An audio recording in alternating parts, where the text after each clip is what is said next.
Rosario's is a family-owned restaurant, which I take a lot of pride in. When I think about Lisa, I think about her creative mind.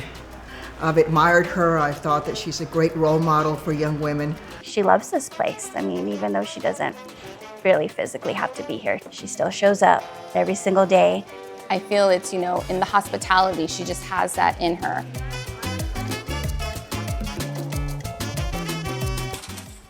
My early years, I grew up on the west side of San Antonio. It was a very, I would say, normal, pleasant. I have fond memories. My dad was half Chinese, half Latin. My mother is of Latin descent. Quite a few of my friends in the neighborhood were Brownies and Girl Scouts. So we kind of all grew up kind of doing that activity together. I know that I sold a lot of cookies, whether it was knocking on doors, walking up to a complete stranger. Those little tidbits kind of help build your confidence level. That confidence is applied, down the road. You don't know that as a Girl Scout or a Brownie, but those are the little stepping stones. I was graduating to junior high. For a little treat on the way home, I said, all right, I'm gonna order 6 bean and cheese nachos and a Big Red.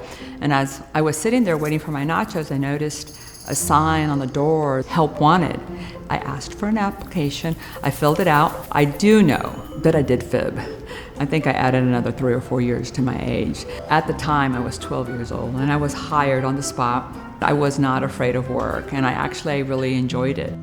My great-grandma, Wong, she always told me that Lisa knew what she wanted to do with her life when she was 8 years old. She tells me Lisa had this vision that she wanted to run this business and be a boss. Both my parents had hopes that I would continue higher education, get a college degree. This was something that was contrary to what they thought I was going to do. The courage it must have taken her to even build up the courage to even tell my grandfather, that's not going to be my plan. I have a dream, I have a vision, this is what I want to do. Some convincing and a few tears and begging, I convinced my parents that, it was something that I really wanted to do, and I asked for their support. I was very fortunate. They gave me the $7,000, and I opened up my first restaurant on the west side of town at the age of 18, shortly after graduation. My grandma worked with my aunt. She gave her only a couple of months. She said, I'll help you out for a little bit. And my mom ended up working for me for the first 10 years of my career. In thinking back of my first time that I knew of Lisa, it was probably her restaurants. I can remember that I had got great family memories of eating in her restaurants, and she never failed to come out and greet us, make us feel special, and my family loved her. I think Lisa would say the most important thing about sharing food is the love that you put into it when you're making it. I'm very fortunate to have my nieces work alongside me.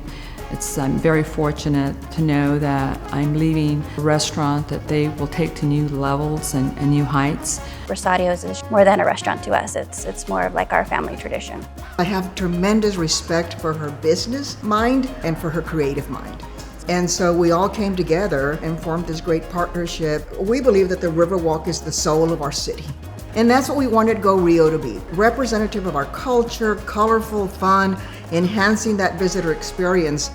One of the biggest forms of hospitality is doing something from the heart. It's just a small contribution at a very basic level that I enjoy doing each and every day, both at Rosario's and on our beautiful Riverwalk Go Rio cruises. Congratulations, Aunt Lisa, on winning the Trefoil Award this year. We love you so very much, and we're so proud of you. I'm so proud for all that you've done for our Girl Scouts, and welcome to the Trefoil Sisterhood.